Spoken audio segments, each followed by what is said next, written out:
আল্লাহ তাআলা একলা, তার কোনো শরীক নাই। আর আমি সাক্ষ্য দিতেছি হযরত মুহাম্মদ সাল্লাল্লাহু আলাইহি ওয়াসাল্লাম আল্লাহর বান্দা আর তার রাসূল। আমি বয়ান করতেছি জনাব রাসূলুল্লাহ সাল্লাল্লাহু আলাইহি ওয়াসাল্লামের হাত মোবারকায়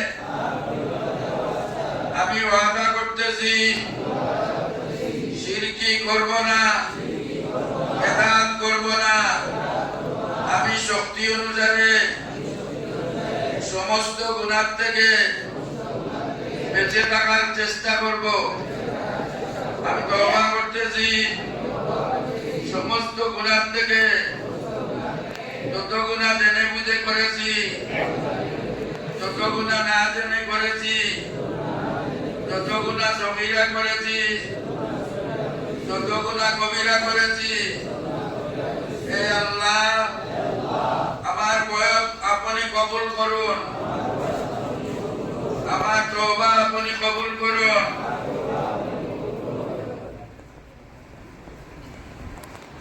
ইন্নাকা আনতাত তাওয়াবুর রহিম। আল্লাহ এই মজলিসকে কবুল করো। হে আল্লাহ আমরা এই গুনাহ থেকে পাক সাফ বানাইয়া বার করো। আল্লাহ মুবারক